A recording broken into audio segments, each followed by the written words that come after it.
Wine is a mocker, beer is a brawler, and whoever staggers because of them is not wise.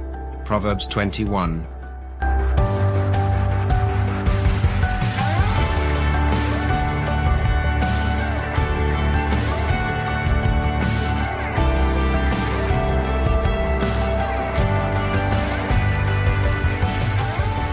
Do we have any trivia? I do not have any trivia tonight. Sorry. I did appreciate Ian liked much of my musical selection.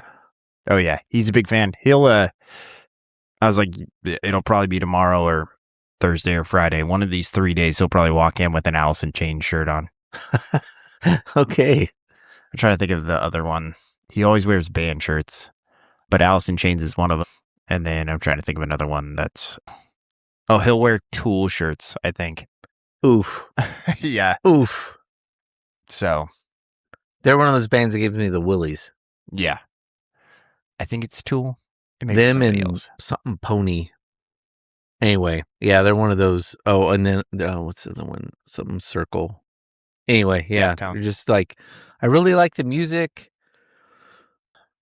It's like on the edge. The music's like the music's heavy metal, but there's not the screaming. But then you just listen to the lyrics and like, oh no, this is too dark for me. Like you guys are flirting with things that shouldn't be flirted with. Perfect Circle, that's who it is. Oh, they first came out and I was like, these guys are really good. And then I started listening to the lyric, like paying more attention to the lyric, and I'm like, no, there's a darkness here that I'm not comfortable with. Well, I think the term perfect circle already implies pentagram, so. Oh, I never thought about that. You know me, I just focus on the music. Yeah, you have to have a perfect circle in order to make a pentagram. Or a demon summoning circle or whatever. Oh, okay. So there you go. All right, main topic. Main topic for this evening is the World Cup. We're going back to that. No, just kidding. We might as well, because I know it seems like that's all we're going to talk about this evening. Who knows? We'll cut up whatever you want us to cut up. Yeah, tonight we are talking about ethics versus morality. Right? Correct? Yeah, ethics versus morality. And I think we both have some things to say. Yeah. I've spent a couple of weeks doing some research on it, and I don't feel like I have a very basic sort of Chat GPT Encyclopedia Britannica understanding of it. But I still don't think I have a full, I don't know if it's a grasp. I don't know that I agree with a lot of what I read in terms of their take on the difference between the two. I mean, in like broad strokes, I do, but there's other things where I'm like, no, I don't. So, and then maybe break out the difference between secular ethics versus morality and then a more Christian perspective. So, which I think if you look at it from a Christian perspective, those two terms make much more sense than if you study like a ethicist or take a philosophy class and have it explained. It's like, there seems to be, anyway, we'll get into it. So this all started, I had this idea because I was watching the movie Blue Chips, which came out in the mid 90s, early 90s. Yeah, like 94, 95, maybe a little bit earlier. It stars Nick Nolte as a head coach, kind of like a Bobby Knight type.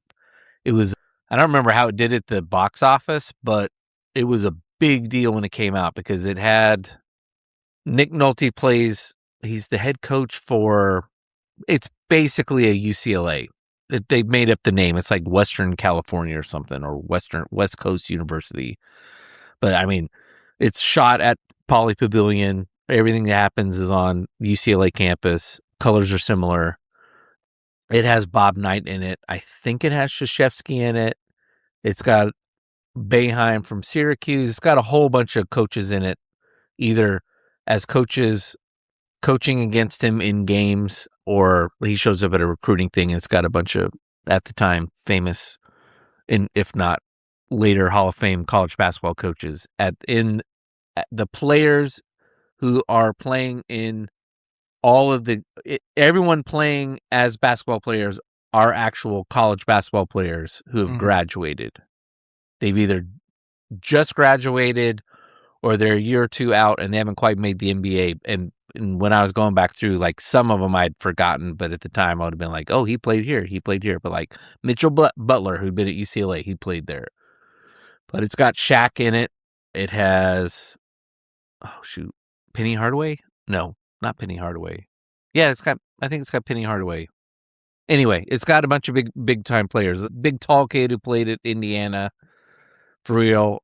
So the dilemma is this guy's, again, he's a long time, very successful coach. He hasn't won in a while. When the movie starts, he's, I think, just finishing up his first losing season, and he's frustrated. Well, yeah, he's very frustrated. He wants to win. And so season ends and he decides to hell with it. We're going to get out there and start recruiting. And it's kind of a wink, wink, nod that we're going to do whatever we got to do to get back to winning. And the football team in this movie is very successful too. And the booster's more of a football guy, but he's like, we'll do whatever we got to do to win. So basically, he goes out and recruits, gets these kids in. They go out and like the first, second game of the season, they play. It's like number 1, number 2, they host number 1 Indiana at home. They beat them at the end. I think Shaq makes the winning shot, and it's total spoiler alert here. I think you can find it on Prime right now. It's a fantastic movie. It's somebody, I think William Friedkin, who did The Exorcist. I think it's the same. Anyway.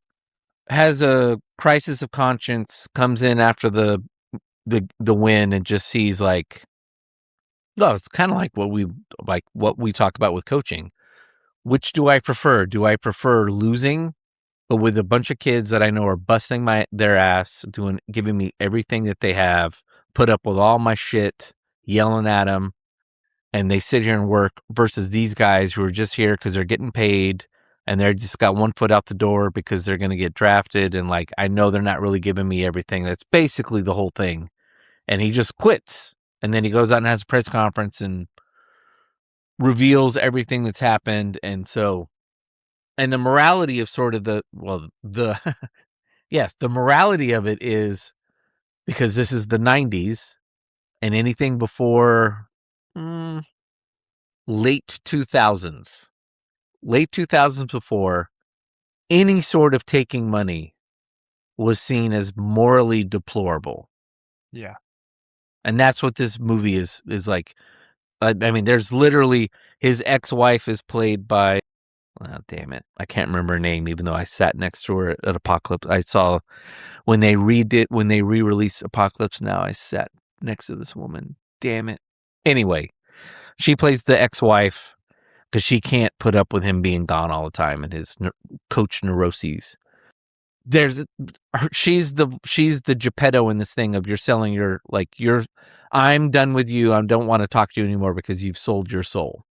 Mm. And so again, anything, there was always a little bit of arguing where you had people in the discussion, the sports zeitgeist, arguing for paying players, and that was the thing. But generally speaking, it was like, yes, we want to pay players, but if you are paying players, you're still a terrible human being who's doing these terrible things, because we haven't decided one day to undo doing the terrible thing that yesterday was terrible.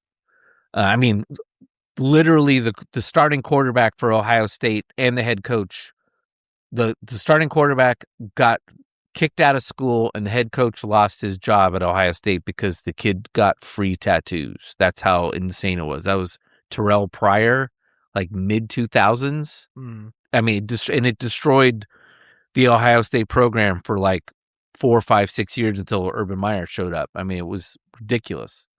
And I remember at the time, like, yeah, he's like getting free shit. So I mean, I was very much an absolutist.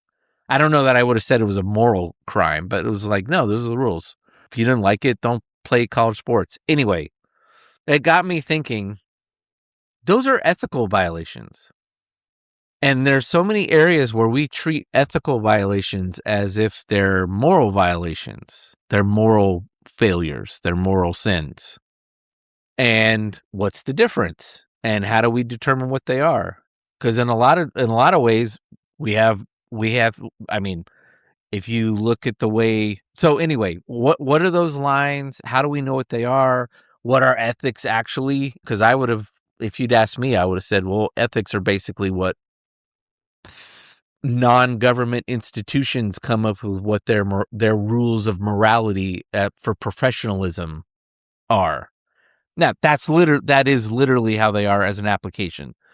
Doctors have ethical rules. If you violate those, you lose your license. Lawyers have their ethical rules, and if you lose those, you stand before the bar and you lose your license. So, yes, that is what ethics are from a practical standpoint. There are ethical rules on trading on Wall Street, and a lot of those rules, like particularly the legal ethics, don't have anything to do with morality. They're more of maintaining ideas that we have as a country of someone having a right to defense, those kind of things. So we're trying to keep the legal system pristine and clean and making sure a defendant has a right to an absolute defense, that both sides are equally being seen in front of the court, those kind of things.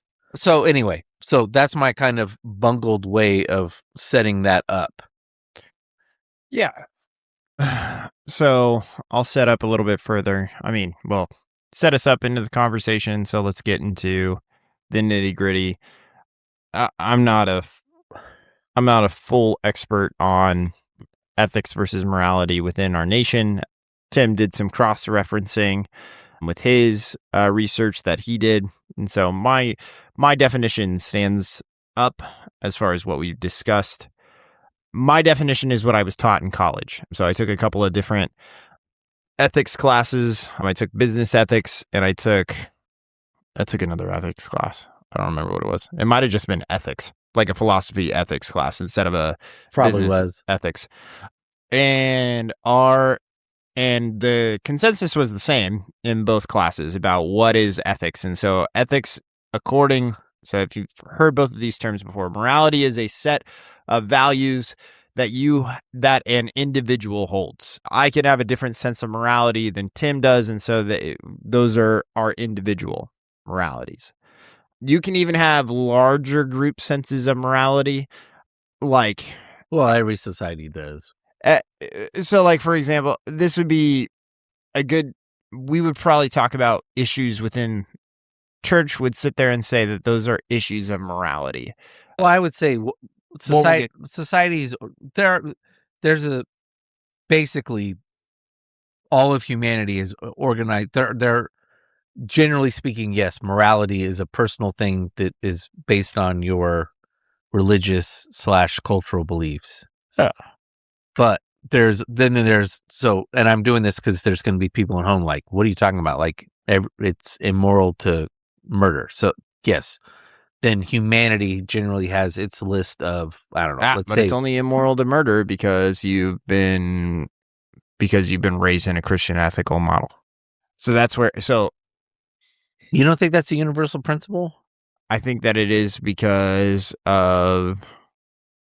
people have been raised in, I believe, because of westernization, and there's plenty of people that believe that it's okay to murder people as long as there's plenty of cannibals. I was like, there are. Let's not use outliers. I think that's an outlier, but your point's taken, I think, because the Romans would have had a law against murdering, but it would have been based on class. So a Roman can murder a non-Roman. I would say a Roman can murder a pleb Roman, but a pleb Roman can't murder aristocratic Roman. So it's not universal. So that's fair. Yeah, well, I guess so. I would, it depends on, our definition of murder has changed over the years, right? Like it's morphed and evolved. I mean, we've evolved as we've gone through, even like, but here's also, so like you said, the whole thing about outliers when it comes to cannibals. Again, how many tribes and or nations or people of the world believed in brutal murder of other human beings, rape of other human beings before they were eventually westernized, colonized, whatever, and therefore forced to adapt to an ethical model. I'm watching Norway play at the World Cup, bro. I'm like, man, that's great for them. Remember when they used to just like go and kill and rape everybody? Okay, sure. I'll concede the point. Oh, well, no. I'm okay. So what I'm saying is like, I think it wasn't, it's just, I was like, isn't it great that we can sit there and say that that's an outlier nowadays? But at one point it was not compared to the entire world. Like, I guess I'm kind of arguing over even within there's probably rules about murdering within the clan, and so a lot of that's just like okay, right. It's more like what we would call state on state violence versus. But like we still believe today, yeah, it's state on state violence. So like for example, like I can't go and shoot somebody from Canada. We would still consider that murder, right? We would today, yes. So that's true. Yeah. It's not like I can sit there and be like, oh, they're from a different... you can't cross over the border and take over or slaughter a bunch of Mexicans. Now, you can do it if the government tells you that you can, and that's what we call war. And apparently that's when murder is legal. So, but we can get to that later. And sorry to go on this huge tangent.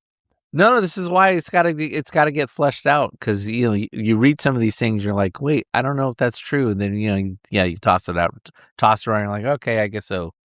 But and actually, my argument for this is like, so for today standards, you have a lot of people that are able to benefit from a Christian ethical model that can sit there and say, well, I don't like to murder people and I don't like to rape people. Why the hell would I want to do that? Ricky Gervais is one of the most popular people who has been known. And I get that. But I think that it's a weak argument when Christians sit there and say, well, you should be a Christian because like without it, you would be like a rapist or a murderer. And he's like, I don't want to murder anybody. I don't want to rape anybody. And I'm like, yeah, you don't, which is great. But you've also completely grown up in a Christian ethical model. You just like, and so you benefit from that. And so, and I hope that I think that Ricky Gervais is a very smart person. And I hope he would, at least in his atheism, be able to recognize that, all right, yeah, like, I do, like, my sense of morality actually comes from the culture that I am around, which is based on a Christian ethical model. Yeah. And so the things that I hold value in, such as not raping or murdering anybody at will, actually comes from this Christian setup. That doesn't mean that you need to believe in Jesus or whatever. You can choose your own path. But I am saying that you do benefit from that. You didn't get those lessons or that instilled in you unless it was from the fact that culturally people had accepted that these were the rules and the laws and the ways that we were supposed to interact with one another moving forward. And that's what ethics are, is that it's the way that a society deems or rules that we should interact with one another in regards to actions of morality, to where there is therefore a general consensus on those particular topics. Now, outliers don't exist in ethics. So like something that happens every once in a while that just pops up, or once in like a trillion years or whatever, something comes up, there's not like an ethical model that would shape around that. That becomes an issue of morality. Therefore, lots of people have issues within that sense of morality. I know that that's confusing, but that's how that works.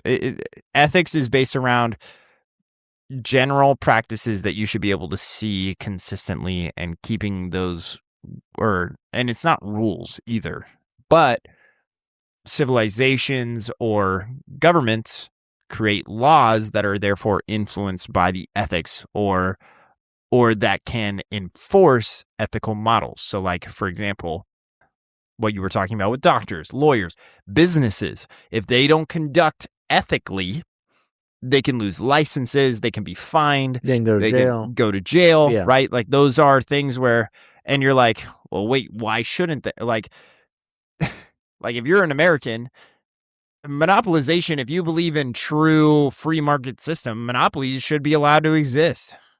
Yeah. But it's unethical within our country and it's unethical throughout the world, even though they still do exist. They just get around it in different ways. We would sit there and say, oh, that's unethical.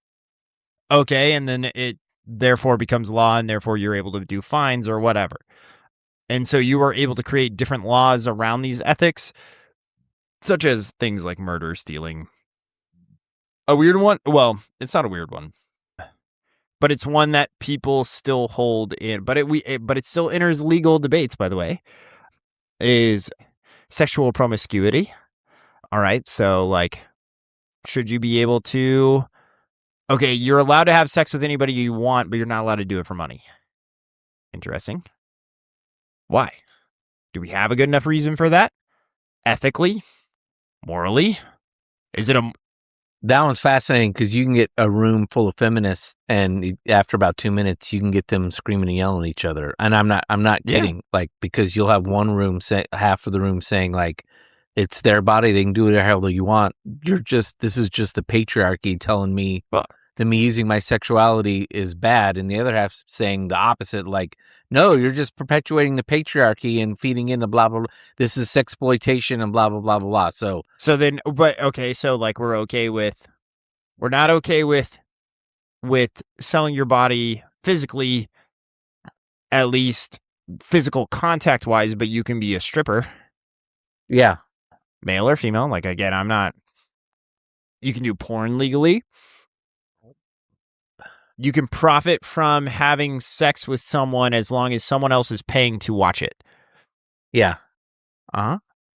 You can cheat on your spouse, but then the law steps in for if they want a divorce, then you get no money, no whatever. Here's one. One is pregnant. One can decide that on one day, two people are conceived on the same day. One and on the same day, one can decide to terminate their fetus, and the other one can get in an accident, and the state can charge the person that killed her fetus and or her manslaughter for killing, quote, what another person decided to kill that same day. Yep. I mean, if that's not, I mean, actually, based on the rules outlined, that's a moral choice. It's not an ethical choice. I know. Well, and that's so like but we're making legal decisions based on that. So. Yeah, because of this ethical model. So one that I also use for when I talk to, so like my sister's a pretty big activist she's not an activist, but she's pretty active in the Me Too movement. She's not a victim, but she believes in standing up for women who have had, encounters or experiences. And she once told me about a situation that happened with her friend in college where she had sexual relations with a guy while she was intoxicated, and then woke up the next morning and had a problem with it. And my sister even said, like, she's like, I'm really struggling with this because I believe her in this whole, like, but she's like, I'm really having a hard time, like, calling it rape. And I told her, I was like, so here's kind of a fun fact about, and I didn't learn this until actually my friend, Alec, who's been on the show a couple times, went to criminology, and because he wanted to be a cop, he's now a teacher, but he wanted to be a cop for the longest time. When somebody is being tried for, and I don't remember my degrees of murder, but when somebody is being tried for drunk driving and they have killed somebody, the different, I know what the different degrees are, but I don't want to say like first degree, second degree. I think third degree is the worst. Yeah. It's first, second, third manslaughter. Yeah. Well, so, actually, yeah, first there's and second. different versions of manslaughter. There's aggravated manslaughter, and then there's manslaughter.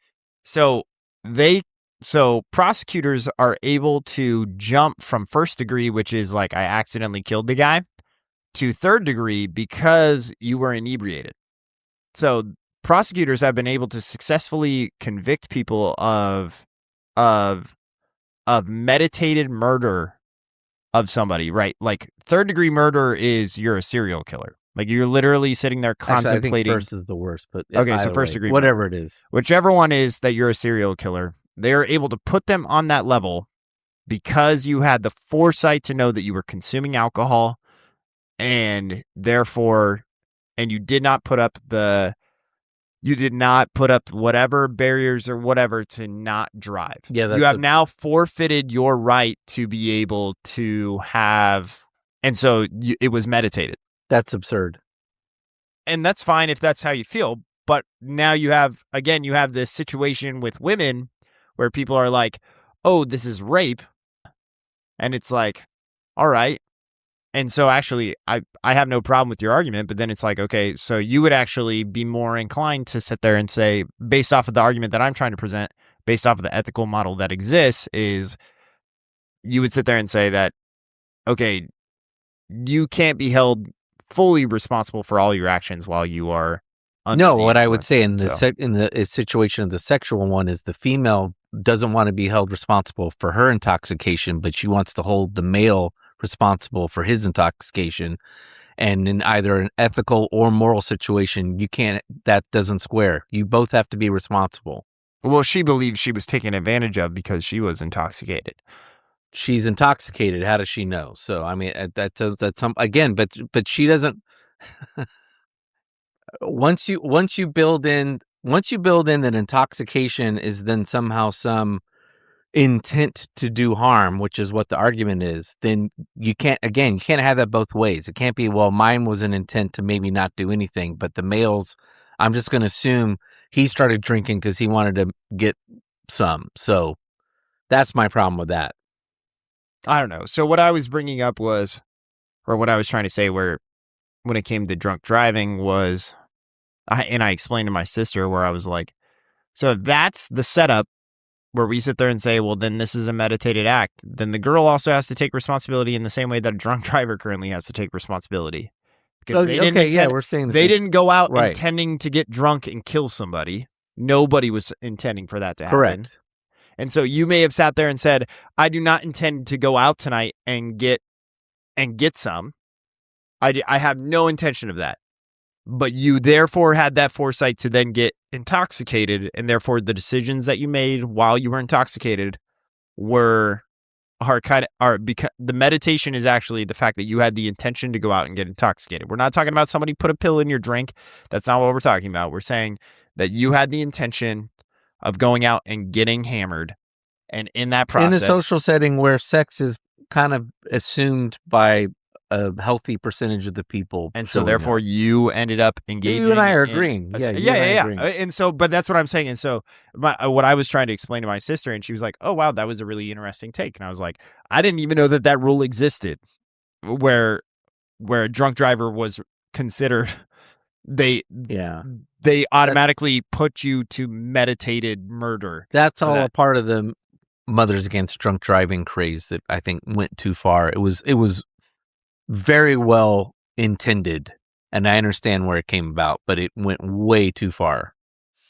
All right, we're going to stop and take a break. All right, we're back, and so we should probably mention our first beer since we just started our second beer. Our first was the 2026 Pliny the Younger. We each had a bottle. It was delicious. It was.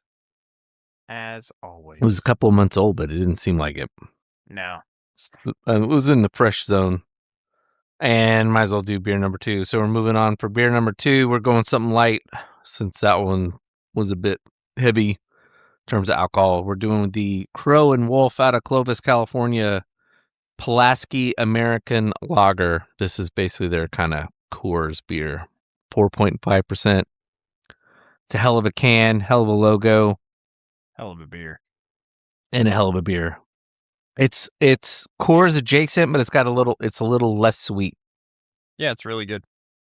I find Coors very drinkable, but it's a little sweet for me. But if it's a day where we're just drinking, sipping on beers, watching NASCAR or something, or around the pool, it's perfectly fine. But if I'm being honest, like I said, it's a little sweet for me. But this one's a little sweet too, but it's not as much as Coors. It's a really good classic American lager. I could see it winning some awards. Mm-hmm. The official beer of Clovis, I think.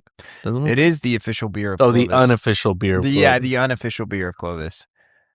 And the logo is actually Clovis's logo.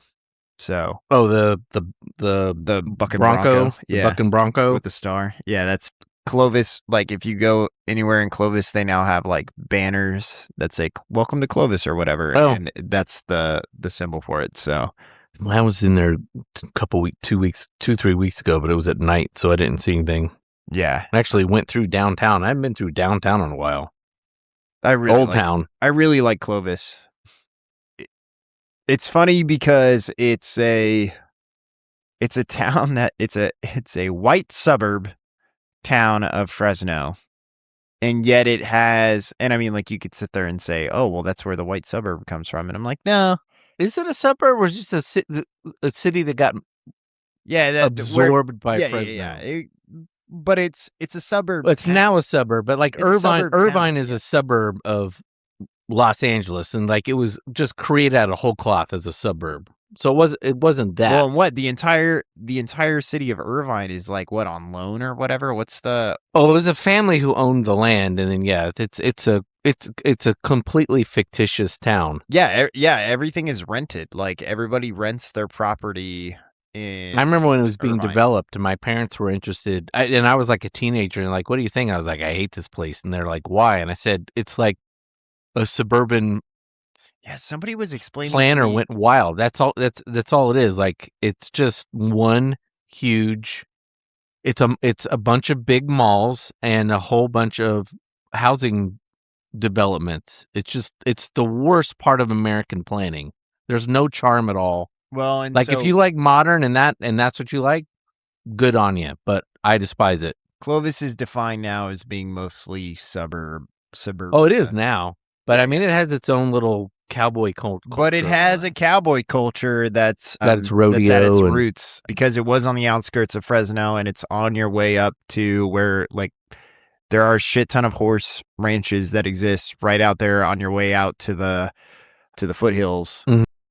On your way up to like Pine Flat and Lakes. Oh, they're still interspersed in Clovis though too. Like you'll go in one from a newly built neighborhood in like the last 20 years of like $700,000 homes.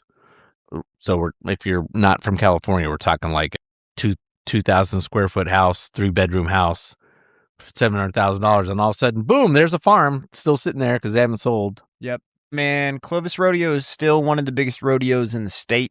I have not been to Clovis Rodeo yet. It's expensive. That's the hard part. When it comes to rodeos in our area, rodeos are a lot of fun. But like, again, I mean, if you go to the Clovis Rodeo, you're going to see lots of events that people will actually stay on their horse for the entire time. And they might actually win it. Unlike the one I saw in Springdale, when literally only one dude did. That happens a lot. In the last guy stayed in on small town rodeo, you'd be lucky to watch. Well, there was dudes who were on the tour who were on the tour. It's just one of those nights. So yep, one or two. You gotta wait until you get like one or two guys will get it, and you'll be like, yeah. But then in Clovis, you'll watch it. It gets way more competitive. Now, I will say Clovis is very much like parts of Dallas and Houston, where it's very affluent too. So it's not just country, it's rich country. Think of, if you've seen Urban Cowboy, it's the rich girl that John Travolta hooks up with like halfway through the movie. So there's very much that money cowboy vibe to it. Now, and I'm also going to say this right now, I said it's one of the most popular and one of the most well-attended rodeos in the state. California is not a rodeo state. So we're not going to compete. Like if you were to show up to it and you're from Texas, you'd be like, this is a rodeo. Yeah, you could be disappointed. And I'd be like, yeah, I'm not sitting there and saying like this is the best like rodeo in the country, but it's one of the biggest ones in the state. And remember, California is not rodeo culture. So yeah.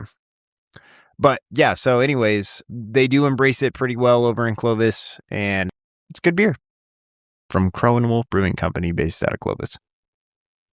Yep. Shout out to, I think his name's Don. I think Don Anderson started it, or he runs it. Anyway, shout out to Don.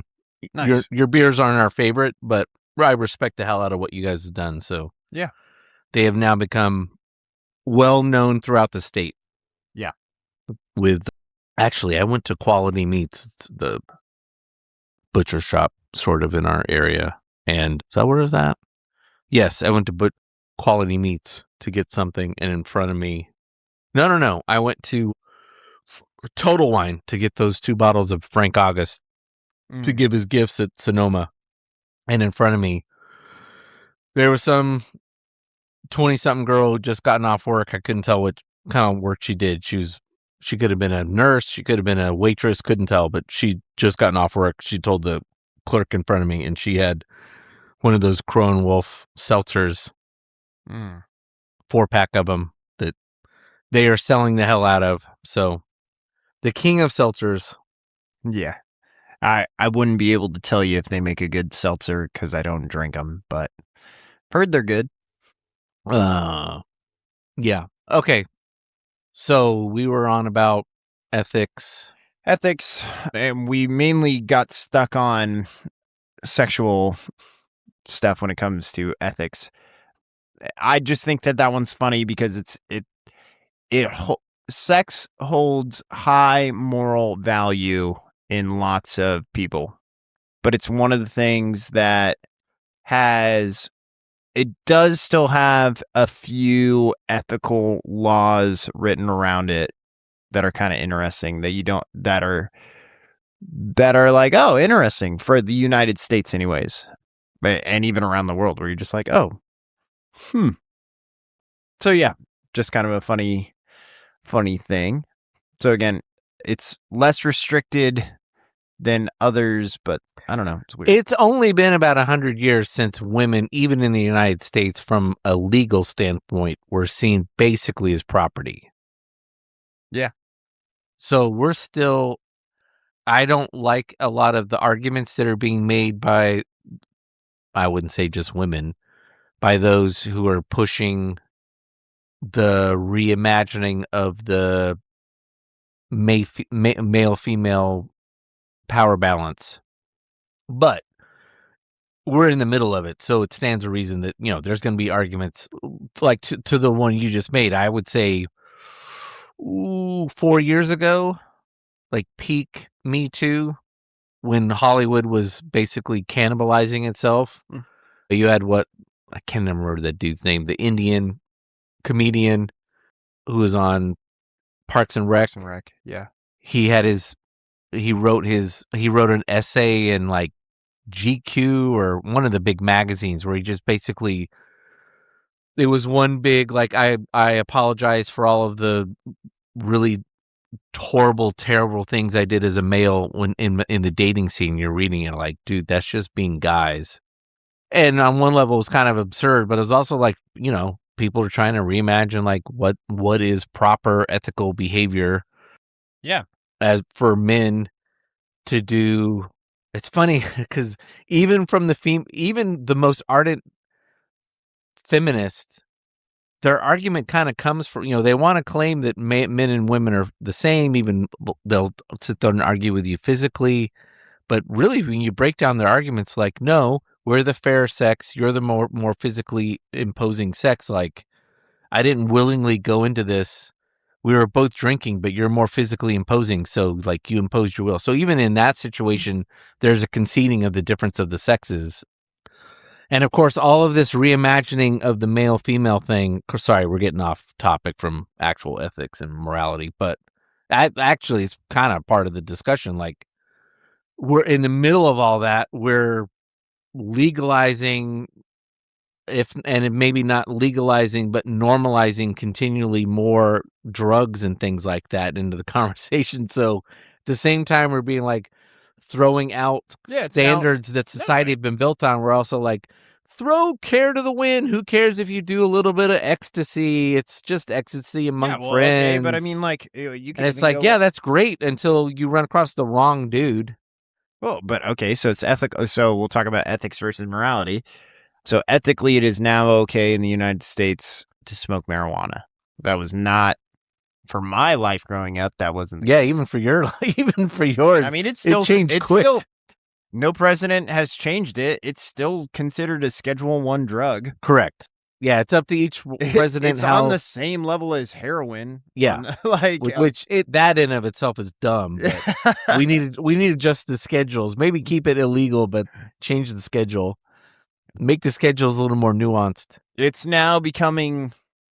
It is more it's completely ethical for you to vape in our country, or have a Zen every 5 minutes. That's true. But smoke a cigarette. But smoke a cigarette. Yeah, No. that's the worst. Yeah. So there are. I mean, Well, I guess in that sense, I don't see. there are more laws being written about. The reason why I bring up cigarettes and vapes and whatever is there are more laws still being written and enforced about cigarettes than there are about vapes and Zens. Raw tobacco consumption is evil of the devil. Yeah. But nicotine addictions are not. That could be solved really quickly just by telling all the tobacco companies just to make a simple, unchanged, just a rolled leaf tobacco cigarette. That would be so much better. Anyway. Yeah, I guess I don't remember taking a class on ethics when I was in college. They're fun. You get to talk. And I would always just kind of assume the other way, that like ethics are pliable. It's what, like, again, it's what groups of people come up with, but they're not on the same plane as morality. Yeah. So, but if anything, it just sounds like in some ways they're just interchangeable words. It just depends on who's determining. Well, and culture gets to determine ethics. You get to determine your morality, but culture determines ethics. So, like, well, I'm just saying in the same terms of going back to the original reason why I brought that up. Not all ethics are the same thing. So, yes, people can get really worked up about people cheating and getting paid to play basketball or go to a certain team and play basketball and treat that as if that's on the same plane as stealing. Yeah. But at that point, you're just in the same realm as morality or vice versa, where you're just like you're making judgments, but that doesn't necessarily mean that that's the case. Yeah. And I guess to take it to Christianity, like I think Christians need to be I think as Christians, I think we owe to be more discerning on what we determine are ethical, moral things. So like in that case, it's like, yeah, you know what? Like if you're talking to your 12-year-old kid and he's like, that my favorite football player back in the day it's back in the day, and you're like, my favorite football player got paid. It's like, yeah, he's not supposed to do that, but that's not the same as I don't know that Jesus was really worked up about someone getting paid to play football when they weren't supposed to get paid. Or is that some violation of do unto others as you would do unto you? Yeah, I think that we have to. I think our main thing as Christians is we need to focus on morality first. And what that means is we need to focus on our perception of the world. But then we need to accept that our worldview does not translate to the world's worldview. And I think that is probably one of our biggest challenges that we face as Christians. And so, like, for example, like, we've used this before on the show, so I was like, it's easy to use time and time again. So, like, let's talk about homosexuality. You can sit there and say, okay, within the morality context that I have defined through Scripture, homosexuality is more immoral because that's what God tells me, and that's fine. I'm not saying that that's problematic, but therefore you want that to become the ethical standard for the rest of the world. Is that okay? Is that what God wants us to do? Is to therefore impose because people are convicted about it, right? Like they are. Oh, yeah. Absolutely. And here we could use something that's less about homosexuality. Let's do rebuilding the temple. Oh yeah, yeah, yeah, exactly. Things like justice. These are concepts of morality that we just completely are, but therefore we have ours, and therefore we want to see it on the world. And don't get me wrong, again, I've acknowledged before, just like I made a comment about Ricky Gervais, I also would like to acknowledge that I have benefited and completely recognize that I have had the luxury of growing up in a Christian ethical system. If you're sitting there and saying that the United States is going to hell or westernized culture is going to hell, again, I kind of laugh in your face. I'm not saying that it's not changing and that there are maybe some things that are completely different than that are different now than what your Christian morals held. I'm not saying that, but to go back to my previous point, where you have people that view people as property, that are murdering, raping, killing on a regular basis, right, throughout the world, and we have now created a world where our ethical model is saying, like, no, that's not okay. Great for all people, awesome. So I have benefited from those, and right, like, we all need to recognize that we, right, all fall short of the glory of God. But we need to recognize that there are some big, like, there are some sins. When we talk about sins, we're like, it doesn't matter what you've done. All of them are the same. They're all good. Yes. But for us, on a level of morality, there are ones that are big no-nos, right? Like, there are ones that are just like, this is extreme. This is bad. This is really bad. And yeah, those are all, at the end of the day, what you are doing is missing the mark for what God has planned for humanity, for your life, for the world. But, like, we can sit there and say murder is bad. Like, that should not happen. Rape is horrible. There's lots of people that hold rape at a higher level of which is funny, right? Like, remember when we talked about there's not a lot of rules around sexuality, but there are, like, some rules around sexuality. I literally just heard someone say that on a podcast where, like, rape is probably the worst thing you can do. And they didn't say it in, like, a hyperbolic way. You could tell they paused and thought about it. And they were like, that's probably the worst thing you could do. Because, again, they're viewing the world through this male-female patriarchy prism. And so any way where men are dominating themselves over females is seen as worse, which is just sort of a myopic thing because of the amount of rape that happens within prisons among men. So, like, how does that square within your ethical little thing, which they might be like, oh, that's still a thing because that's just the patriarchy dominating itself on itself. So anyway, yes, that's 100% not wacky.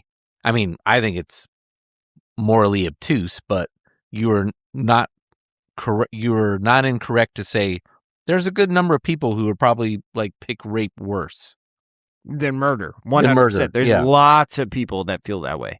I could take a poll of my students, and the majority of them will tell you that rape is far worse than murder.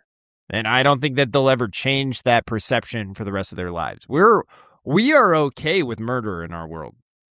We're not like, I'm not saying that we allow for it to happen, but I'm saying that we are it is significantly less taboo than rape. Like, even saying the word rape can cause people to be like, hey, please don't say that around me.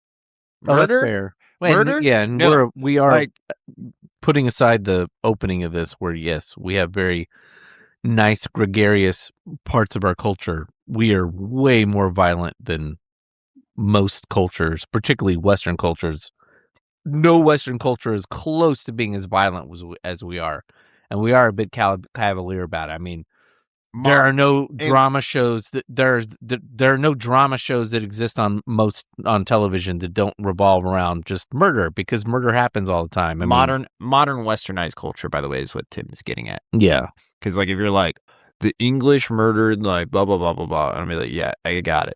But what we're talking about is, well, but you put the frontier West up against, I would still say, like, the frontier West was just like, that was just dudes just shooting themselves for, like,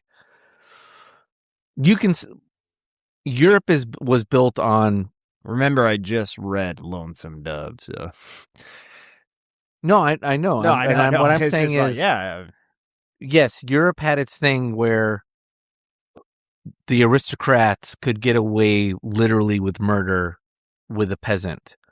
But there were built-in rules of how the aristocracy were. It didn't mean they could just like willy-nilly go around murdering peasants for kicks.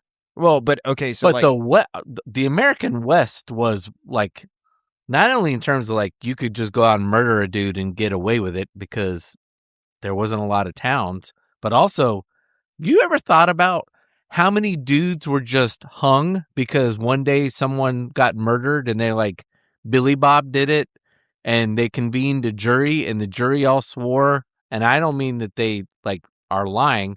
They thought that he did it and he didn't do it, and the dude just got hung. I just like that you're using the West as an example. You're not using Massachusetts. Oh, well, that's absolutely fair too. Like New York, yes, New York City was about as bad as Well, it I was talking about the Salem, Oh, which well, where it's sure. just like, you got red hair. Let's hang Yeah, you're a witch. But I mean, that was happening in England, but also like, so I'm gonna get a posse. and Let's go here's get a something posse. that didn't exist elsewhere. So like, all right, so like I think of like the Roman Empire for this as an example. So Rome would take over the area, and then they would monitor and patrol it, and therefore they would then allow for people to go and inhabit it. The reason why the West is so fucking crazy in the United States is because it wasn't inhabited by anybody yet. And people went. They were like, there's the promise of property, there's the promise of gold, there's the promise of X, Y, and Z. And so there's nobody else out there but them. There's no towns yet, there's no nothing. They're just like, I'm going out there. So that would be like if people in Rome were all of a sudden just like, yeah, I'm going to go live out in Germanic territory and just let the Gauls just all run around and then just be like, why the fuck are they killing me? Like I'm a Roman, And so it's a hardy, and it's crazy hearing some of these stories where you're just like, how would you put yourself through this?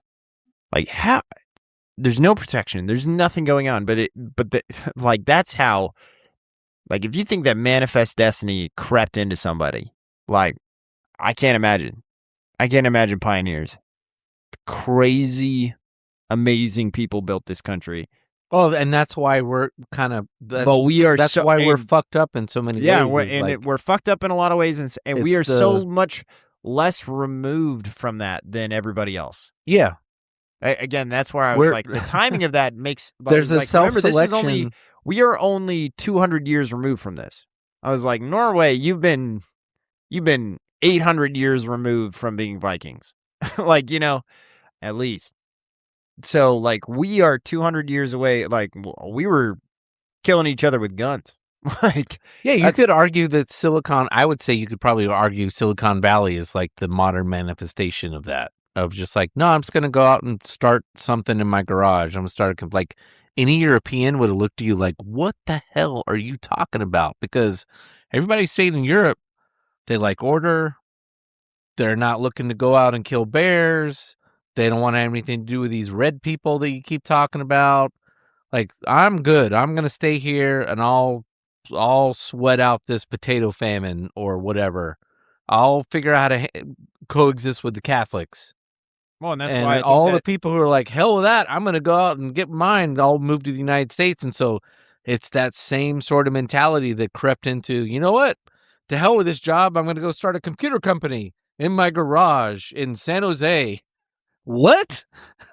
Well, and that's why I actually, for a couple of people that we've mentioned tonight, I think that's why those countries have also been successful. I think that Russia has been successful because they have had to be hardy.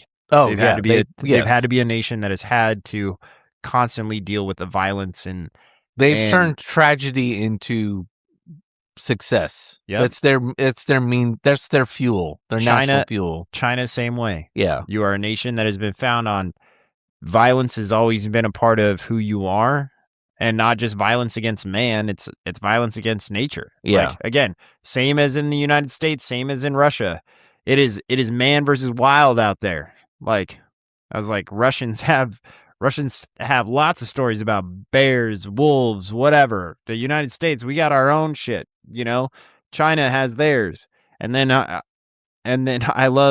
again nothing but love for this country, and I wish that I like them. I wish they didn't hate us as much. I think Australia is one of those right now where that's built on that, and I could see them having something, especially as these cities continue to grow and Australia's continue to grow and prosper.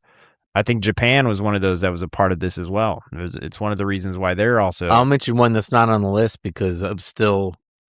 It was before it was apartheid, and now it's kind of flipped where the black government is operating in a lot of ways like the white apartheid government. But South Africa for a long time, was very kindred to the United States. Most people don't know when the Dutch moved down there and settled South Africa, there were no Africans in most of the places they settled. It was very much like the West.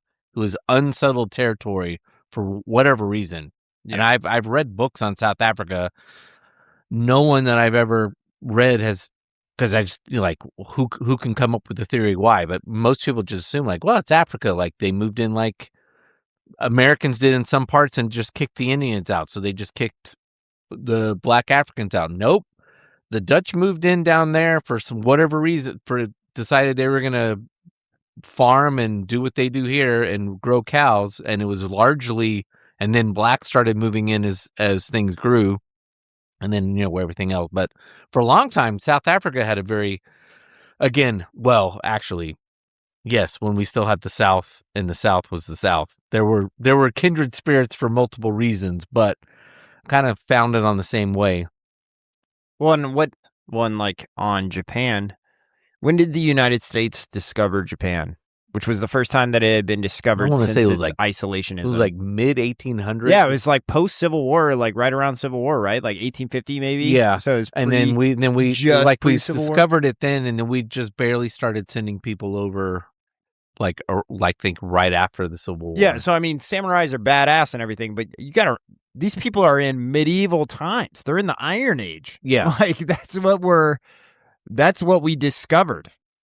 It was fucking wild to us. So like, that's a country that's only, so like when we went to World War II. Meanwhile, the British are introducing China to heroin in order to systematically destroy it. When we get to World War II, this is a country that only in the last 70 years has been exposed to the modern technologies or whatever. So no wonder they have such religious ties. Such like when we sit there and we look at kamikazes, the way that the Japanese fought, what they fought for, you're just like, where is this coming from? And it came from, they're only 70 years removed from feudalism. Well, what I would say is for them to go from 1870 to where they have a Navy and an Air Force that competes with ours toe to toe, and the reason why we're bigger, the reason why we beat them is we're just bigger. We're just like, this is what Americans, even literally now, like this is one of our problems with fighting Iran is we've become so inundated with technology that we forget that geography actually matters. Like the bigger you are, the bigger population you have, the more area you can build factories and do things. Yeah. Which makes us strong. So Japan only had enough. Unless you're Russia and most of But for them to go from what you're talking about, yes, which is like feudalism, to where they're going toe to toe with us, to me that shows how the society's just much more different, where it's not a country thing. Like we think about it as it is a country thing, but it's not like the United States. It's like, it's a people thing. Dare you say it's an ethical thing? Well, I would, up until the end of World War II with the emperor, where he's a god for sure. So we're like an atomized country where everyone just kind of does their thing, and then we get together and we do things when there's a bad person or whatever. Like everyone's always got one hand, one foot's doing what I'm going to do, and one hand, one foot might be doing what's good for the country. I would say even today, Japanese culture, as modernized and westernized as it's gotten, it's still at the heart is, I don't, and again, this is me taking it from books I've seen, read, and TV shows and stuff, but I think that are being very accurate in Japanese culture. They're still like, you don't embarrass the family, you don't embarrass the country. Like, there's still like, we don't have these oaths. Like, we get uppity about things, and we're American, and we like to fuck yeah with the American flag and all that kind of stuff. But we don't have shame and all that kind of thing. Like, it's like, or ours is weird. But it doesn't marshal people into doing what the Japanese are able to do. It's a very, in some ways, it's very, which is kind of ironic coming out of my mouth. In some ways, it's like the Germans and them are very similar. Like, they're just like, we have these ways of doing things. The Germans don't have the same like thing about shame, I would say, and disrespecting the family and that kind of deal. But it's just very much like, it's a martial. But in what you're talking about with Japan is actually something that's fairly prominent.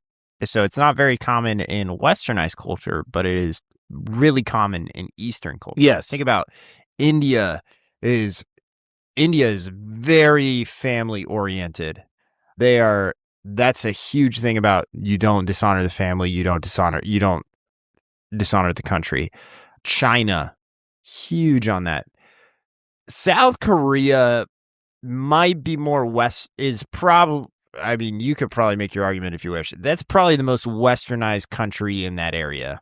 But it's still different. Japan is pretty close, but I feel like South Korea, based off of what I would say, just real quick, I don't think it's Western. I think it's Anglo. The Anglosphere does not have a family tie. But even here in the United States, Latin families, like Mexican for sure, Italians, there's a lot of European countries that still have this thing of like, mom and dad lives with you. Like it's only Anglo, and certainly there's a lot of people who've been Anglified here, which is why when people say like we're a multicultural, no, we're very much like an English Protestant society that's kind of like, well, but my theory on that, this is just a theory, but I do believe that the higher you reach up through Bloom's taxonomy, which is the levels, no, that's not right. It's not Bloom's taxonomy. Blah. What the hell is Bloom's taxonomy? And I don't know why that entered my brain. I'm thinking of the hierarchy of needs. Who does hierarchy of needs? It's not. It's a psychologist. And I was about to say Pavlov, but that's not who it is. No, it's dog. Yeah, that's the dogs. I can't remember. Erickson? No. Anyways, it'll come to me.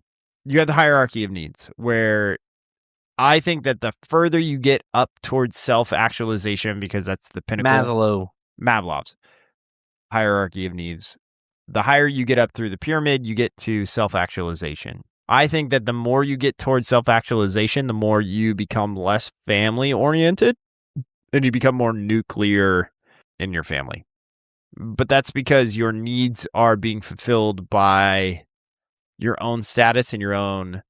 Oh, I would for sure. And then I would say since the 1980s, we've taken that even further, where we've atomized down to the individual, which is one reason why the United States is in the mess that it is. We've become too hyper atomized, and it's not a Republican or Democrat or conservative. It's like the whole like neoliberal society that we've become has just become hyper atomized, and a lot of that's because of technology.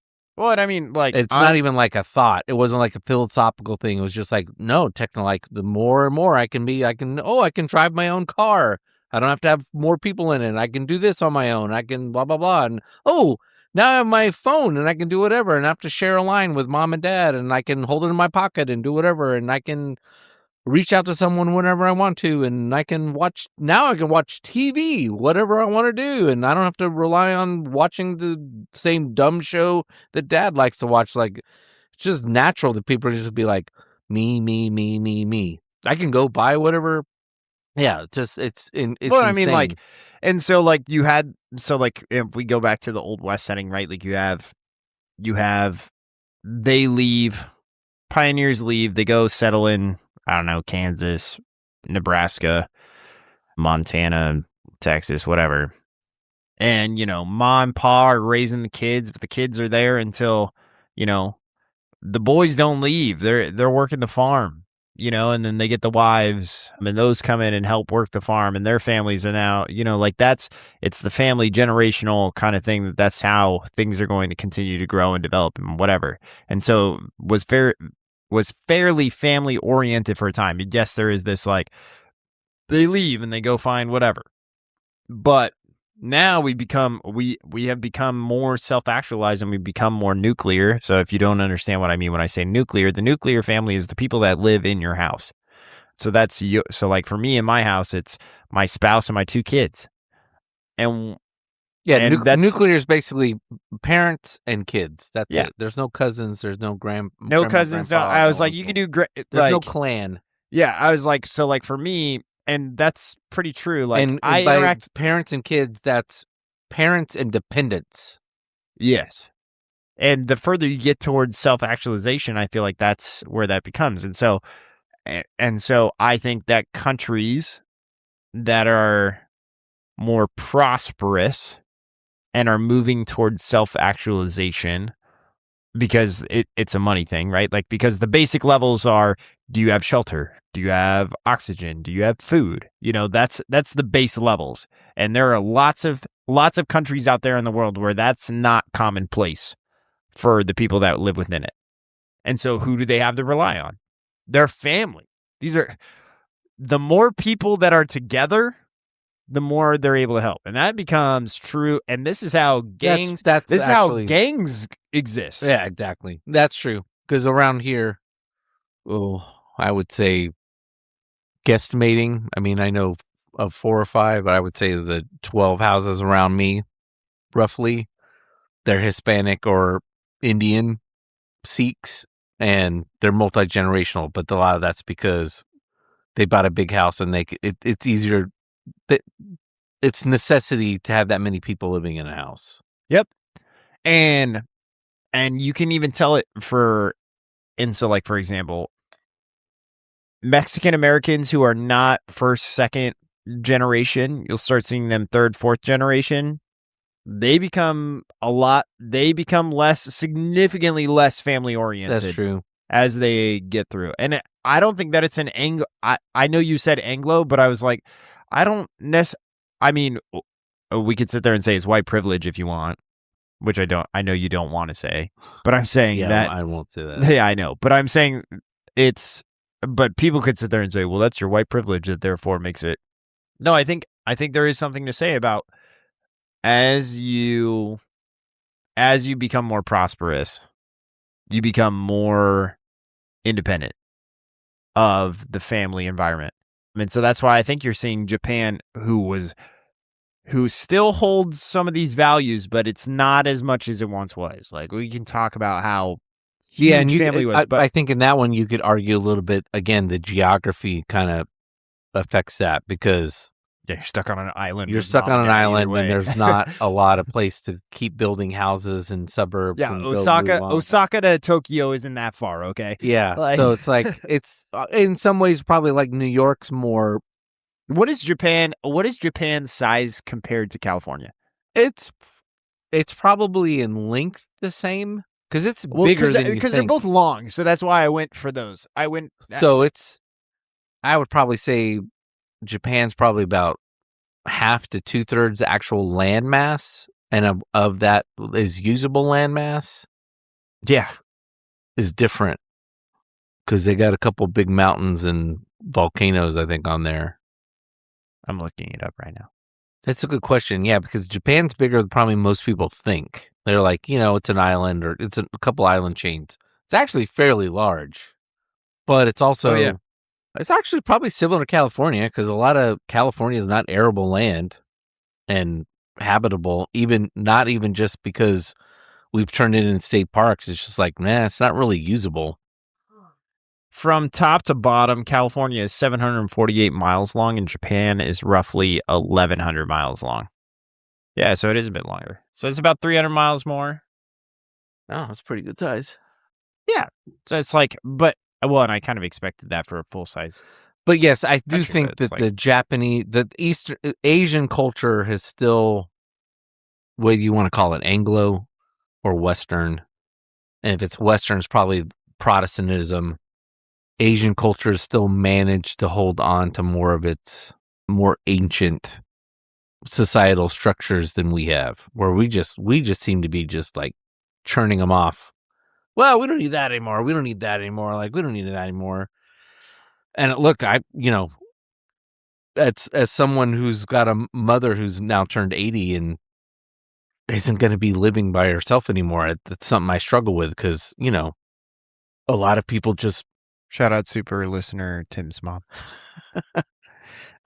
I'm not one of those who wants my mom living in my house. And a lot of people just be like, nope, mom's going to live in the house and everyone's going to deal with it. The daughter-in-law is going to deal, your wife, the daughter-in-law is going to deal with it. The mom, and to your point, that those are just strictly luxuries that we get to debate about. Because in a lot of situations, there wouldn't even be a debate. It wouldn't be the mother-in-law and the mother could hate each other. I'm not saying that's the situation here. Yeah. But just like despise each other. It still wouldn't be a discussion. It's like, what are you talking about? Yeah, I watched the George Lopez show. I know what you're talking about.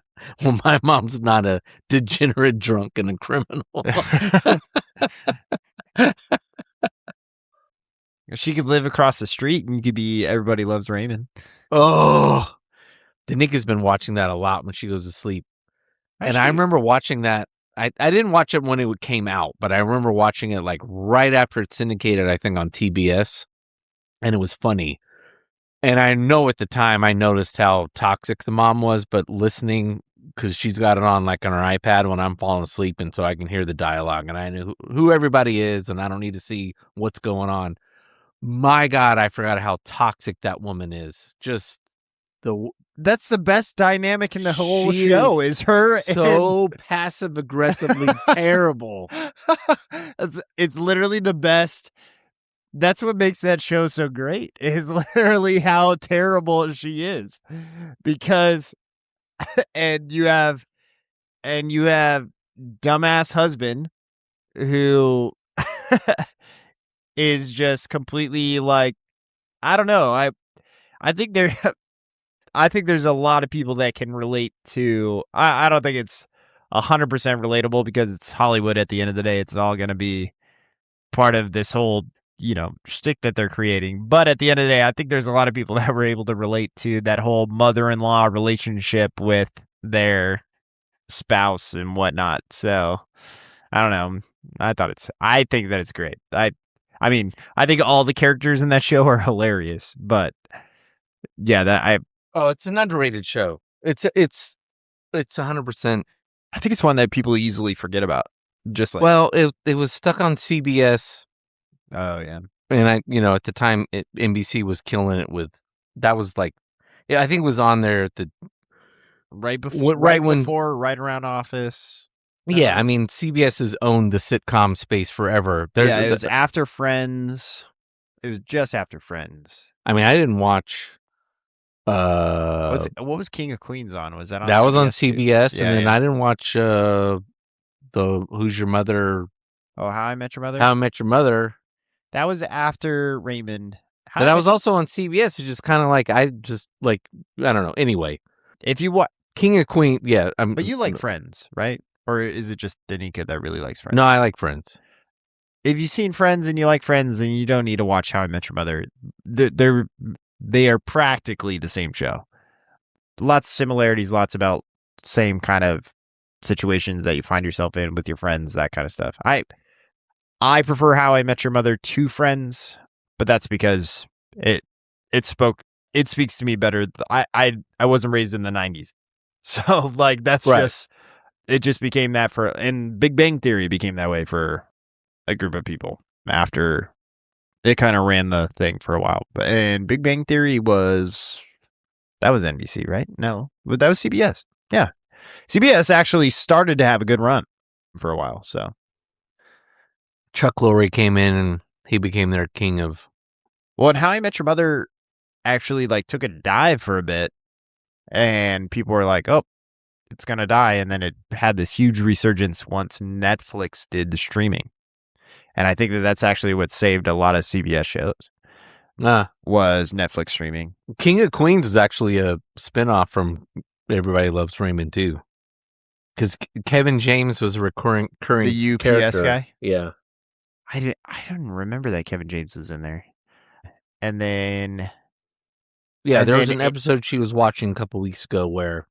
And then ABC did their own thing. They just went with Modern Family, right? ABC is Modern Family? Yeah. Which that's a hilarious show. Which is hilarious. It's hilarious, but it's not a 3-camera on a set show, so it's got a different feel, even though it's a half-hour comedy show. Yeah. I don't know, there's just something about being on a soundstage versus like being actually shot in a house and out in the streets and all that kind of stuff. It just gives it a different vibe, even though basically the same show. But what's the name of the dad in Phil? Yeah, Phil. And the wife is Claire. Claire, yeah, yeah. I find Phil hilarious. He is. He's cringy too. Oh yeah. I'll send Audrey clips of Phil all the time. And she's like, it makes me so sad.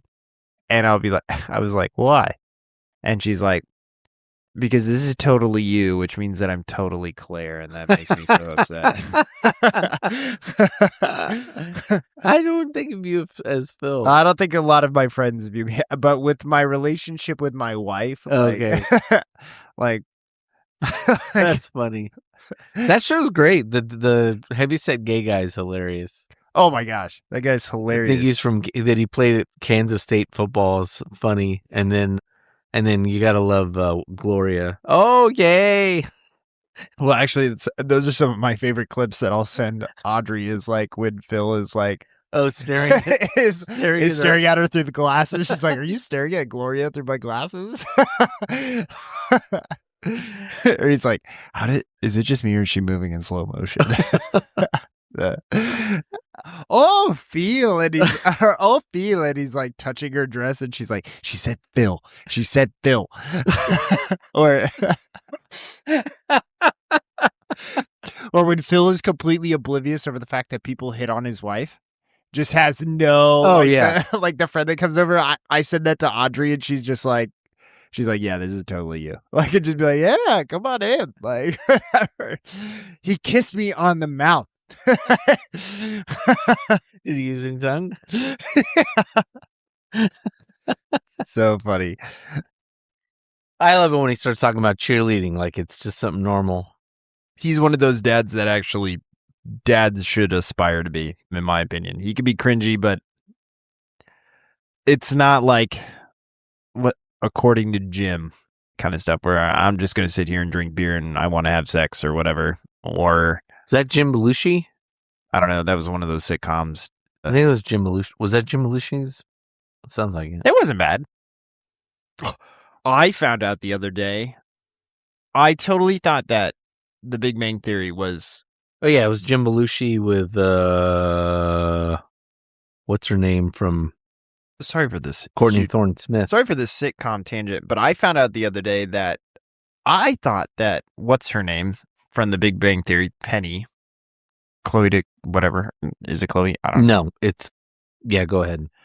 I thought that was her first show. I was like, oh yeah, and I didn't know her from, and then 8 Simple Rules for Dating My Teenage Daughter popped up, and like a scene from it on my TikTok, and I was like, she was the blonde daughter in 8 Simple Rules for Dating My Teenage Daughter. I remember that's that crazy. Show existed, but yeah, that's crazy. I didn't really watch it that much, but I remember watching it as I saw it as a kid, Kelly like coming Cuoco. on, and I knew that David Spade was on it, and oh, good Lord, he comes on after the dad dies. Okay, so that was crazy. Sorry for this tangent about sitcoms. I don't know. I feel like we kind of wrapped it up. We probably need to wrap it up. But and what I was trying to get at with that, I wanted to give a couple interesting notes that I found out about Knight's Tale today, but I can tell you that later. No, you can tell me on the podcast. What I was just saying with that was the ethical. Again, we have progressed to this point where we are more individualistic, and I don't think that that's a problem. I wish, and when I hope that you read the Bible, is that you should be looking at things from an individualistic perspective. You need it's not selfish. Of anything, it's just more of you need to do lots of self-reflection.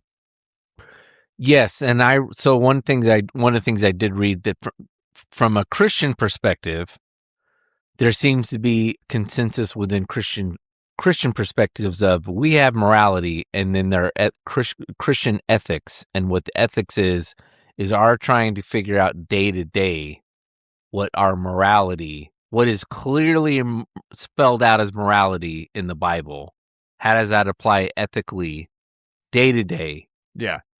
And easiest one to be, look, we can argue over tithing. Let's take tithing.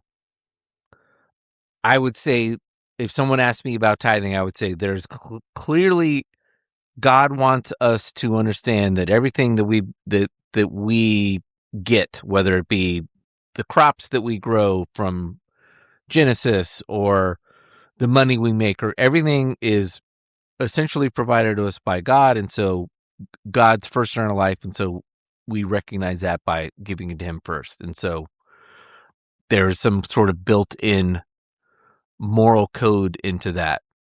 The ethics of is, how do I apply that? Is it a strict 10% like a tithe? Does it mean I have to give to my church? Does it mean that's where the ethics that's where you have to apply it ethically, and that's where we as Christians have to get a lot less dogmatic about our ethics and understand that people can disagree differently. Like if you want to be a part of a group that says we want your 10%, and then you've chosen to be part of that group and be part of that group. If you don't like that, that's fine. That doesn't mean you're not a Christian.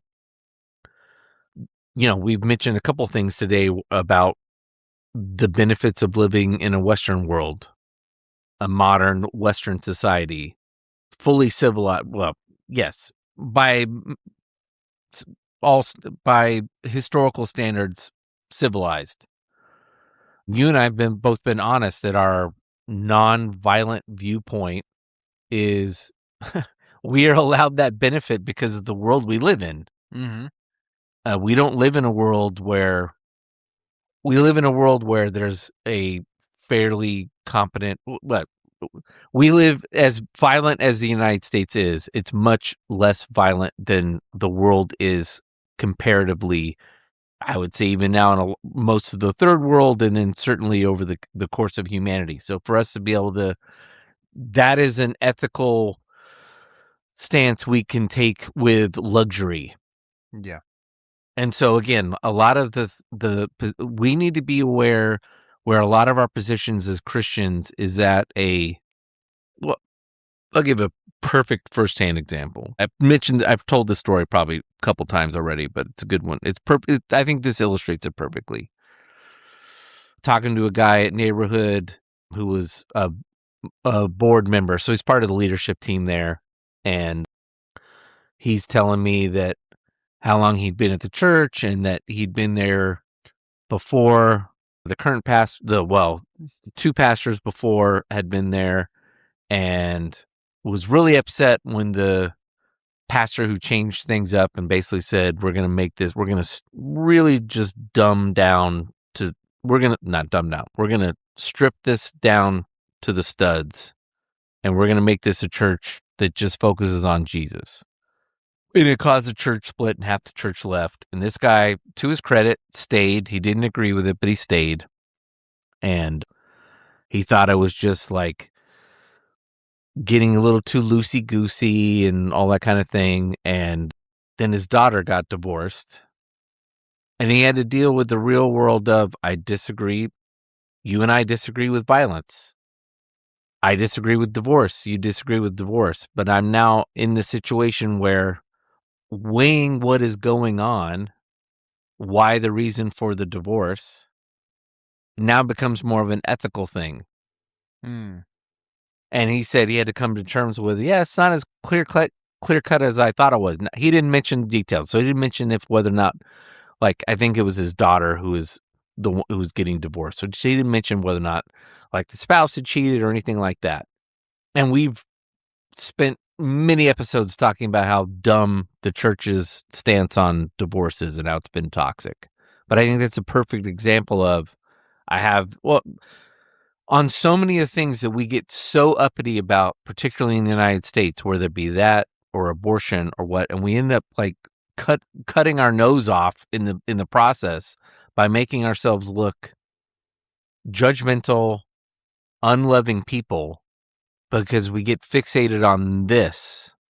And instead of being like, I can still say I think abortion's wrong, but it doesn't mean then I get to then treat people, particularly who are getting the abortion, and in a lot of cases aren't feeling good about it. But even in this situation where there are people just doing the abortions and they don't give two shits and they just think that they're ejecting body, like there's nothing human that they're it's the fetus is a fetus. It's an inanimate object that's being expelled from the we have to ask ourselves, how do we ethically dealing with those people? And so many times we want to just act self-righteous and shake our fists and call names and blah, blah, blah, blah, blah. And anyway, I think we need to be more, I think both in the secular sense and in the Christian sense, we need to be more thoughtful where this is an ethical thing. It's not really a moral thing. Why am I getting upset about it? Or maybe it is a moral thing. In my case, it's a moral thing. But I live in this country, and frankly, most countries around the world that I'm going to want to move to don't agree with me either. And so I have to learn how to live here. Jews didn't want to pay taxes at the time of Jesus. Jesus still made it clear you got to pay taxes. And as we talked about in the last episode, that was seen as a moral thing with the Jews at the time, with many Jews at the time. That was a moral question of whether or not I pay my taxes. Well, and like moral breaches. So I mean, like, to get back on the homosexuality thing, which is what I started with, and then we went off because it was like I didn't want to beat it too hard, but so you have a moral issue with homosexuality, and so therefore you feel like you should go out on the corner and say that they're going to hell, and it's just such a weird hill to die on, in my opinion, where, again, what we talked about, where we are like, it is ethically acceptable. When you are sitting there, so when you sit there and you are saying that this is morally wrong for me, but therefore you are ethically accepting something awful that's going on elsewhere. You are sitting there and saying that this should not be ethically acceptable within our world, but yet you are and so that is worth more of your time, more of your energy to speaking out against that than something else that's way, in my opinion, morality speaking, way more horrific or way worse elsewhere. And I think that we do struggle with that as humans. And I don't, and I mean, like, right. I chirped back the other day when Tim was having a hard time with the death of the NASCAR driver. Oh, Kyle Busch. And I thought, and I was like, oh yeah, I get what the guy at Kauai was talking about, where he's like, because Eric Pedersen said it was a tragedy. And some guy was like, all death is a tragedy. And which therefore downplays Kyle Busch's death, right? Like, doesn't mean that it can't affect you. It downplays the emotional. There's varying degrees of emotional connection to death. Yes, 100%. And ours is purely as superficial as it gets, but it's our way of squaring death as a reality. So I can't possibly deal with even like death that goes on a day-to-day basis in Bakersfield, but somehow I get worked up about this famous person that I yeah, I met like twice, but I mean, I met, like, said hello and shook hands with twice. It's just the way our brains try to square death, I think. Well, it's death, but I mean, it's also all the things that we interact with, right? Like, so this is something that somebody feels with conviction. This is the hill, the cause. And we're like, this is way worse. This is way worse. Like somebody at Kauai, and I probably would have been that person. Like Eric Petters, like I think I'm glad that I wasn't at Kauai because the way that I heard about it, everybody was in the dumps and I would have been like, and if I would have heard, if I had been sitting there drinking a beer for half an hour and everybody's in the dumps, and then just out of nowhere from a conversation, I just hear Eric Pedersen say, "It's a tragedy," I'd be like, "You motherfuckers." I'd literally rake all of you over the coals. Was it a tragedy when Kobe died for you? Obviously. Yeah. No, listen, that's a funny one. No, that one didn't hit me hard. I mean, listen, I cried over the death of Augustus McCrae and the loneliness of Woodrow Call last night at 1:30 in the morning because I finished my book and those are two fictional characters, so I can let you know that. But again, it was more about the human condition. Sure. But but when it comes to listen, I would have rated, and you guys could have all definitely come after me for whatever, and it's only because I have no attachment. That would have been like the whole bit. I was like, we all want to punch him in the face. Come on, guys. No, and so there's this. So we all have, and so what I'm trying to get at is that we all have these. I have a different worldview than you do, than Eric does, than everybody else on this planet. There are certain things that you are going to hold value, hold time for in your heart. So yeah, so like you want to talk. So Kobe's a good one. Kobe was my hero growing up. I always kind of joke around with Kobe was a racist. I mean, a rapist. So a rapist, yeah. There was something that came up earlier where I was about to make a joke. You were talking about something, and I was about to. It was like a perfect time to mention Kobe being a rapist. It was something I don't remember. I kind of joked around with people. I was like, people can't call me a racist because my two heroes growing up were Kobe Bryant and Tiger Woods. I know one of your closest friends is a black guy. I got you. Yes, totally. Actually, I don't have any black friends anymore. I can't use that excuse. Actually, I don't think I ever used that excuse, but I know somebody who has. Yeah, because it's true. And then when you say it, you're like, well, this is gonna go down like you know. Yeah, oh yeah. Well, actually, that's just the fun part is being like, let me guess, you have lots of black friends, so therefore you could say whatever you want.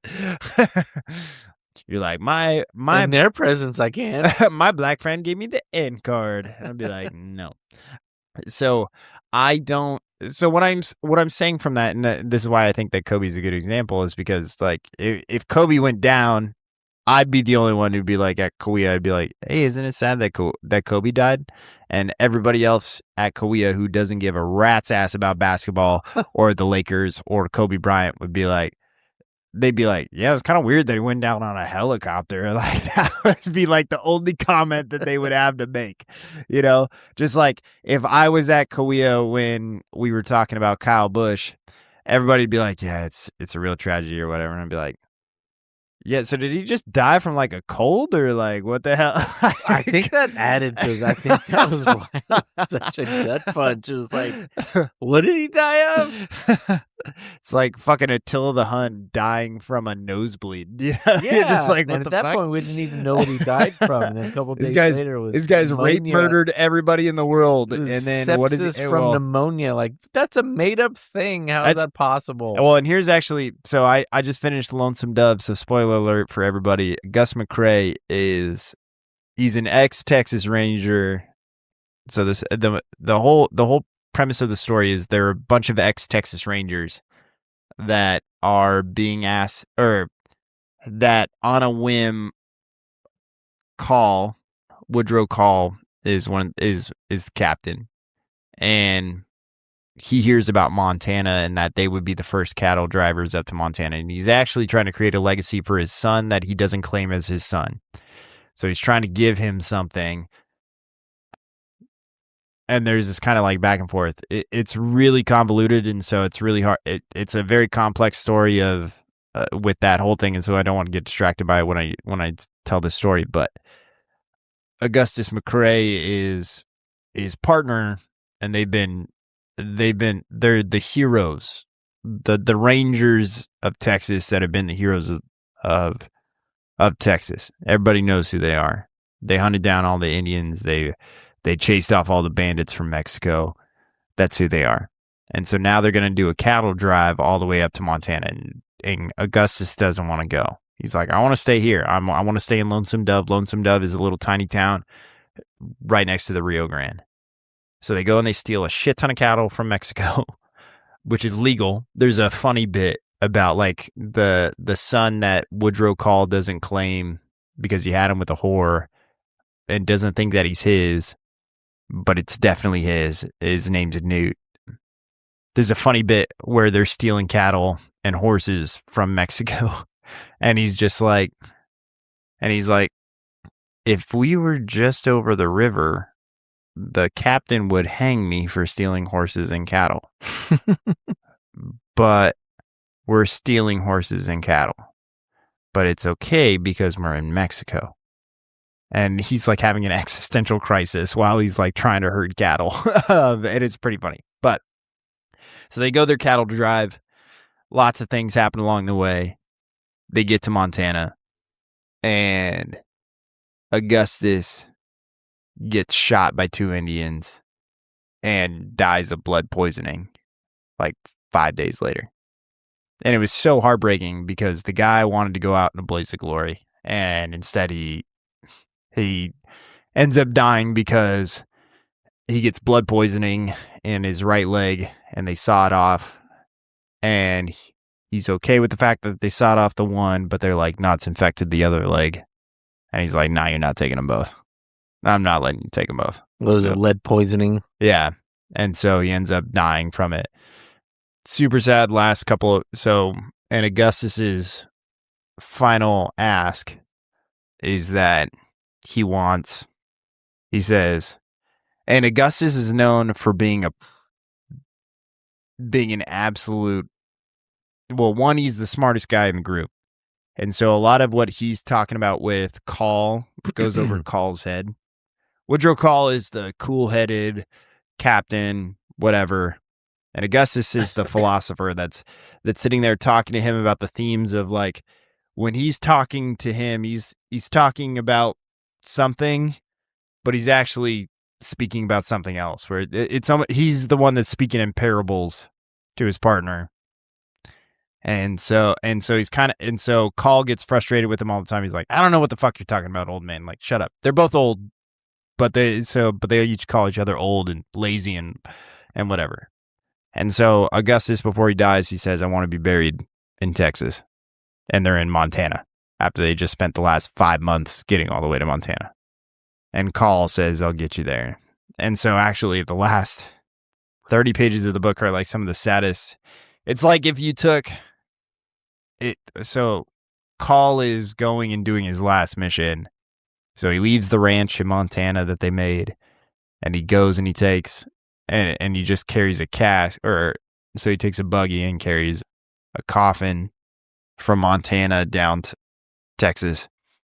And it's one of the saddest bits of the whole thing, because it's kind of like where the red fern grows kind of thing, where it's now there's a theme in the book, and I didn't look it up until the end. Actually, this is like, I'm sitting there trying to, like, last night, I'm like trying to be like kind of go through everything in my head. And I was like, oh yeah, I said I would look up. So in the first 100 pages, Augustus McCrae, or Gus, as he's called.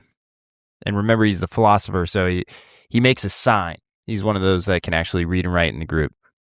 he makes a sign for their outfit, and they're called the Hat Creek outfit. And he's like, Augustus McCrae, they put all this stuff, and well, we got to put the black man on here. And so he puts his last name because that's all that they've known him as. And then the black man doesn't like it because his name's not as long as everybody else's. And so he comes up with it. It takes him 3 days for him to come up with a first name for himself because he doesn't know that he has one. And so it's this whole comedic setup. And part of it is so he gets this huge old sign, basically like keeps adding. And then eventually at the end, he's like, the last thing that he adds is like, well, we can't have a sign unless it has something in Latin in it. And he's like, I feel like it should have some Latin. And so he just like looks through a Latin book and is just like, picks like 5 words or whatever and just writes them in Latin on the sign. And I remember asking Eric, I saw him 2 weeks ago, and I was like, and I had just gotten past that. I was like 150 pages in. And the Latin bit or the whole sign thing comes in at like page 50 or 55-ish. And it's a 850-page book. And I was telling him, I was like, oh yeah, I was going to look up the definition of the Latin phrase that they used because they tell you what the sign says. And Eric was like, oh yeah, I don't remember what it was, but it's something that has to do with the theme of the book. And so last night, as I'm like lying there trying to control my emotions, I was like, I'm going to look this up. It was the wrong call. The Latin phrase was, and it's like an old phrase that basically 2 grapes, it's like a grape only ripens next to another grape or something like that. And it's talking about Augustus and Well, it's like iron sharpens iron. Kind of. yeah, and those 2 guys they were deeply flawed, but both better men. Yeah. Together. And I was just, I like lost it. I was like, blah. Frankly, that's I was like, I should have never read that. The male relationships. Right? Oh yeah. It was immensely powerful. Like I said, one of the best books, but all that to say, I was so like when you were talking about, he died from, he didn't get to go out like fucking Earnhardt. He didn't. No, and that's like what I senior. said. I think that day when we were kind of talking about it, I said in some ways it's worse than Earnhardt because Earnhardt was at least doing what he passionately loved to do, where this guy, poor bastard, like went up in a hospital and died. So yeah, he didn't go out in a blaze of glory. Yeah. So again, I completely understand, but again, it's part of that idea of like what is valuable to me is not necessarily valuable to others, and I think that us as a world, we need to acknowledge that. Yeah, and there's a lot of I'm sure there was a lot of situations where people were torn up about Kyle Busch dying, and they were in some situation socially or something, or even their family just was like, okay, and they got mad because everybody else didn't. Like, no, you can't. Like, I can get a little perturbed because some guy says, yes, I get it. All death is a tragedy. Shut the hell up. This isn't the, time to be, glibly philosophical about it. And on the flip side, if we've gone in and people are like, what the hell are you talking about? Like, how dare you? This is important to me. It's like, okay, all right, then go suffer your fake tears over, mourning in private then. Come on. Yeah. The ethical dilemma goes both ways. You can't, and I would take it even a step further because I think I shared this on the show. I spent 5 days in very deep cognitive dissonance where I'm like, I'm really bugged by this, and I'm really bugged that I'm really bugged by this. This isn't something that should bug me because yes, all death is a tragedy. So, by the way, TV show, which I'm sure is probably on Prime or something, or Hallmark Channel. I think it's on Prime. It's got a Hallmark Channel written all over it, even though it's not a Hallmark show. But it was 4 episodes, the original Lonesome Dove. Robert Duvall played Gus McCrae. Fuck, I'm not watching it. I can't handle it. Tommy Lee Jones played Woodrow Call. Oh, wow. Danny Glover plays Joshua Dietz. Oh, damn. Diane Lane plays Lorena Wood. Robert Ulrich, who was a big TV star in the 80s. I don't think a lot of people know who that is. He played Jake Spoon. Frederick Forrest, who there's a lot of names in here after that, like people you'd be like, oh hell yeah, I know who that is, but you wouldn't know him by name. Frederick Forrest was in Apocalypse Now on the boat with everybody. He played Blue Duck. Ricky Schroeder played Newt Dobbs. Chris Cooper, very prominent character actor, awesome, like one of the best actors in Hollywood. He played July Johnson. D.B. Sweeney played Dish Boggett. Angelica Houston played, so they had a really good cast. Steve Buscemi was in it. As who? Luke. Lippy? Oh, he was in there as Luke. William Sanderson played Lippy. I don't recognize him. I know who that is. But yeah, he's another. Oh, hell yeah. Yeah, he's another one. Lippy was played by this is my brother Daryl and my other brother Daryl guy. That's funny. I was like, Steve Buscemi would definitely be like a Lippy character in my imagination. I don't know. I don't remember who Luke is. Who played Roscoe? Barry Corbin. He's one of these guys you definitely old cowboy talks like this. I'm trying to think what you might have seen him in. Roscoe was one of my favorite characters in the book. Barry Corbin was in Urban Cowboy I mentioned earlier. Last show I remember him being in was that's him right there. Oh, nice. What's? I just saw this clip the first time. I've never seen this movie before in my life. What's the name of the movie? Because I've only seen this clip, but you'll know what I'm talking about. Where Robin Williams asks a very homosexual man to impersonate John Wayne, and he's like, just get off your horse and walk on into the saloon. And then the guy goes and walks and says, look. The guy comes back and it's like, how was that? And he was like, and he goes, actually, that was perfect. I just never realized that John Wayne walked like that because he's walking like that's that is. I was laughing so hard when I saw that. This is the birdcage. It's the birdcage so he plays it's him and Nathan Lane own a cross-dressing club on South Beach. Okay. It's one of the funniest movies from the 90s. It's American version of a French movie called La Cage aux Folles from the late 70s. And which stars Julie Andrews as one of the gay people. Oh, interesting. But it's his straight. So the premise of the movie is he had a kid. He was a closeted gay before. He's gotten divorced. He's now married. His Nathan Lane is very gay in this. He's hilarious. Like one of my favorite lines. I'll drop it in every once in a while is just in conversation, like for dressing. He's trying to dress like a dude. He's dressing kind of like a prissy gay guy, like the kind of prissy guy you'd guess in South Beach. And he gets in a 3-piece suit, but he's got pink socks. And the straight guy looks at him. He goes, "Well, one does still want a bit of color." So it's got them. They had Hank Azaria. I don't know who that is. He does like half the voices in The Simpsons. Oh, okay. Apu and all that. Yeah, I know who you're talking about now. He plays their extremely gay El Salvadorian butler. Nice. And then Gene Hackman plays. So there's Robin Williams' son is marrying a girl whose father is basically like 1980s Jimmy Swaggart, moral majority senator. No. And so they're trying to figure, and the parents need to meet, so they're trying to figure out how to. So it's hilarious.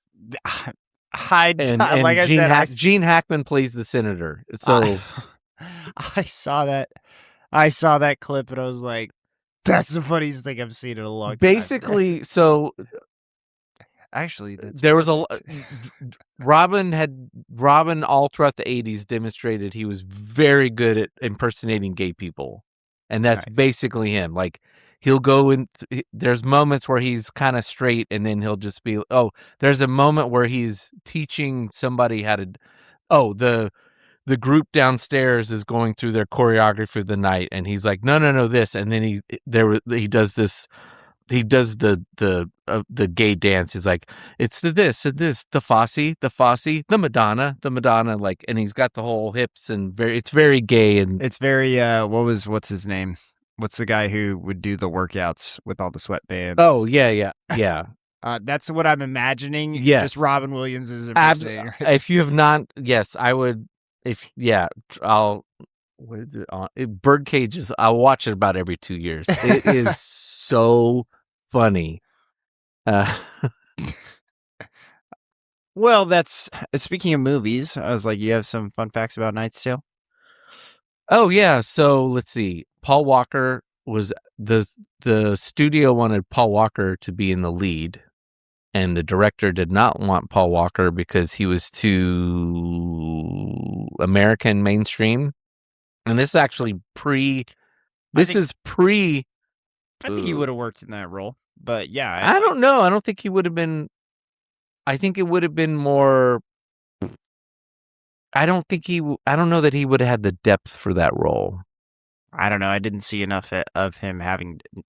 The only thing that I remember Paul Walker in is Fast and Furious movies. Well, the funny thing is, he didn't get that role, and then Fast and Furious came out like 2 months after Knight's Tale did, so it's kind of weird. It worked out for him. Those are drastically different movies. So yeah. Okay. So then, as far as like budgeting goes and everything, and then what's his name they hadn't worked together. Ledger hadn't worked with the director, but he really liked him, and then they ended up.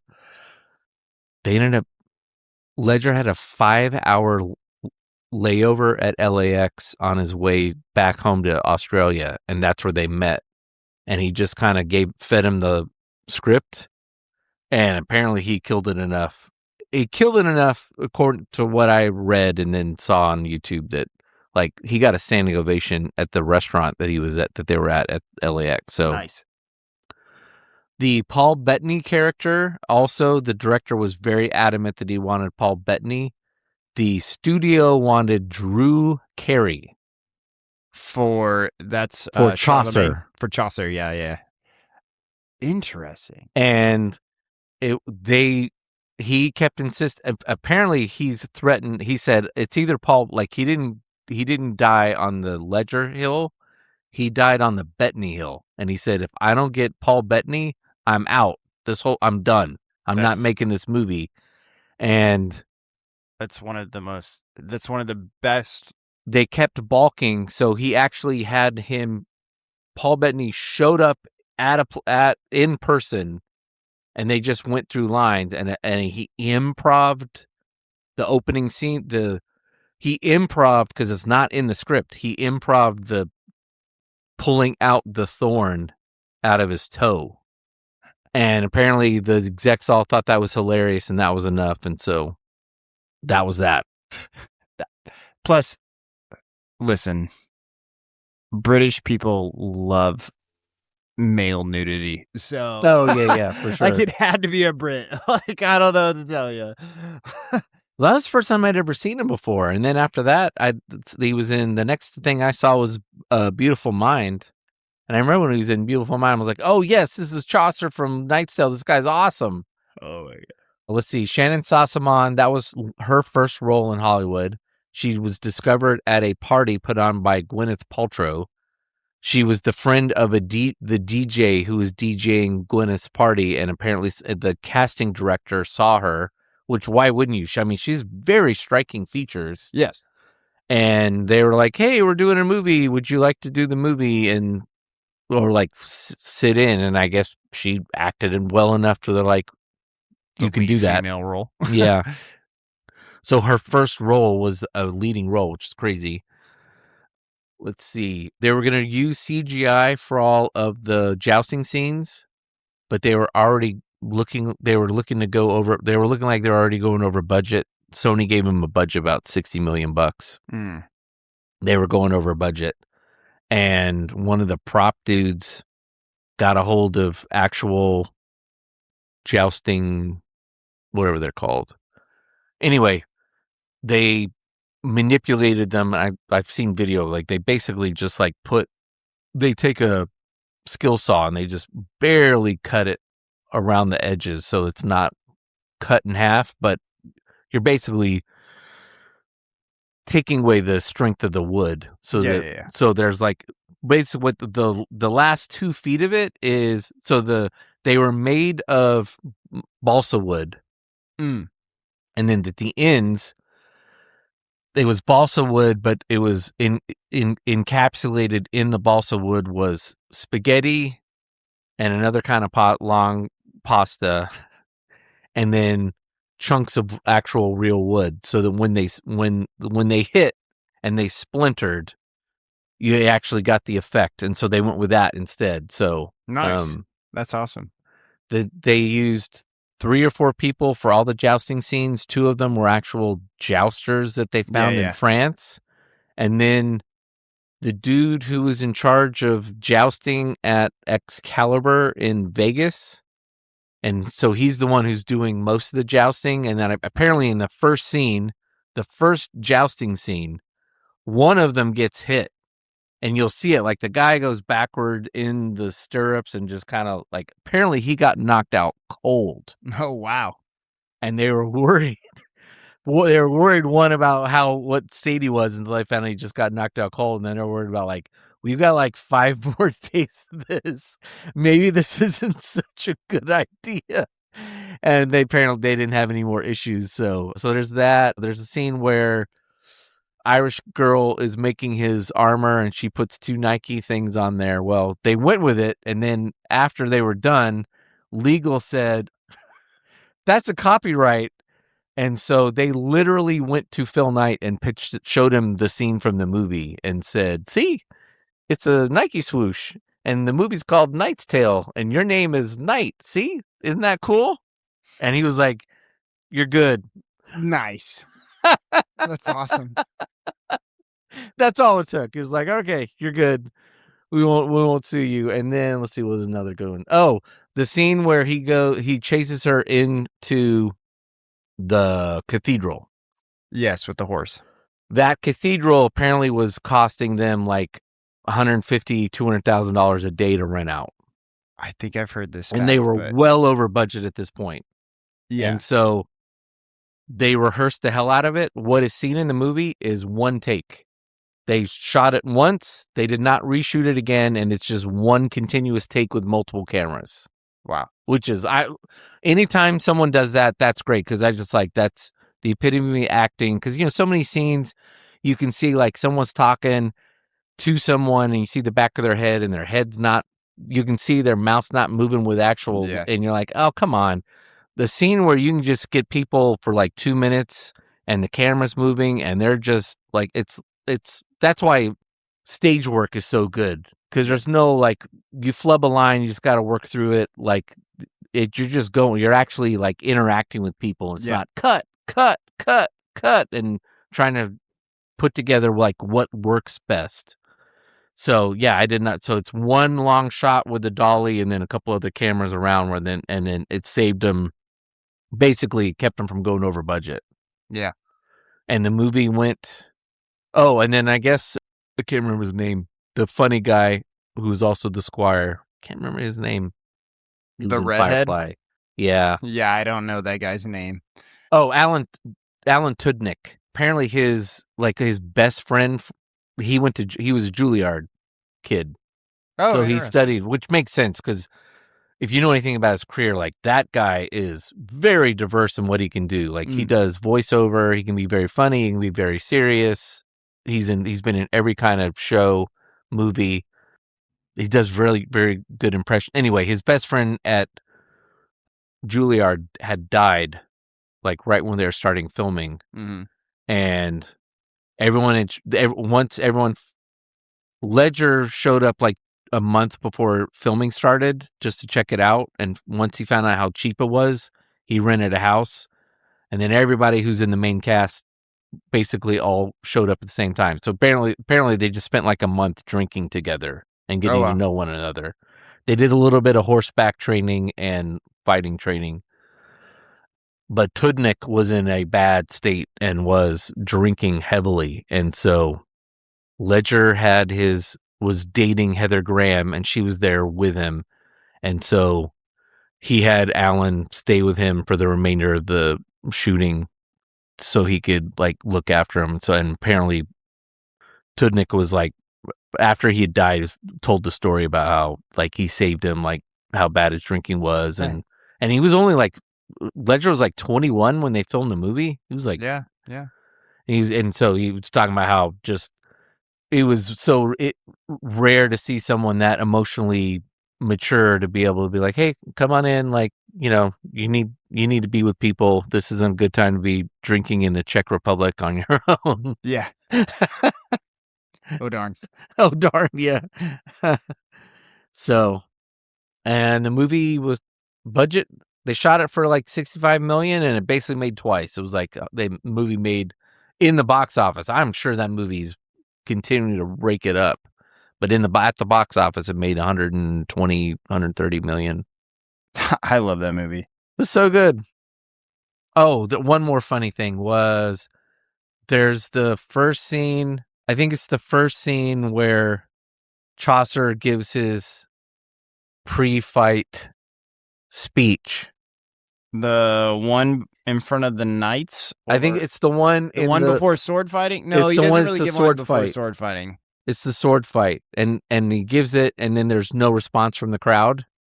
And then the heavyset dude goes, yeah! And then the whole crowd starts cheering. Was that the sword fight? That might be the first joust that he does. No. I think it's the crowd. I think it's because I think if I remember right, that there's like two stories of people looking. I know down. exactly what you're talking. So apparently, you know, it was filmed. All the extras are Czechs, so they don't speak English. So apparently, no one on staff had figured out. It just didn't occur to them the language barrier. They might have. I don't know if they just assumed people were speaking English there or what. But so he gives the whole speech, and in real life, like everyone's just like sitting there, like, okay, and they had a camera rolling on, I can't remember that guy's name. It was like Rufus or Roland or something. Big guy.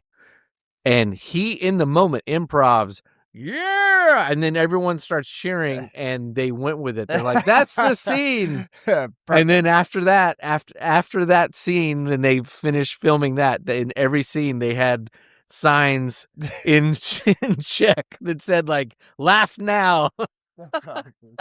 But in that moment when he goes, yes, it was not scripted. It was because, and apparently when you see it, they had like 5 or 6 cameras rolling. So when you see what's his name give the line, and he just kind of staring at him, and then they cut to Ledger, and he's kind of giving the look like, what?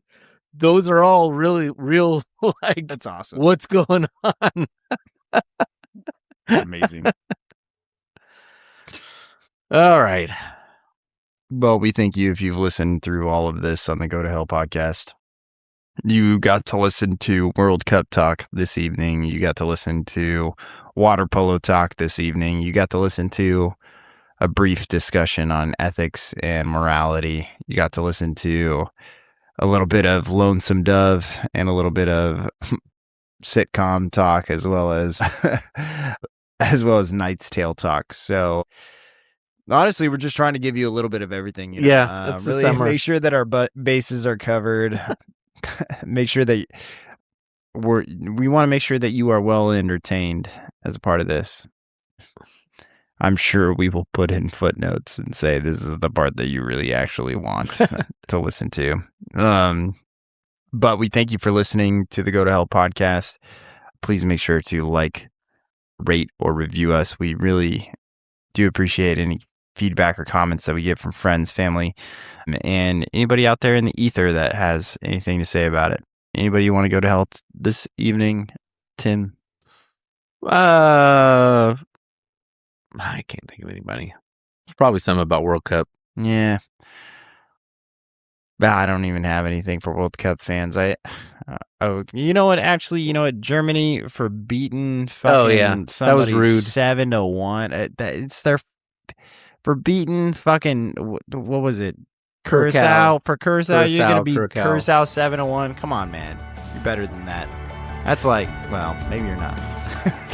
Never mind. Not gonna make a Holocaust joke. All right.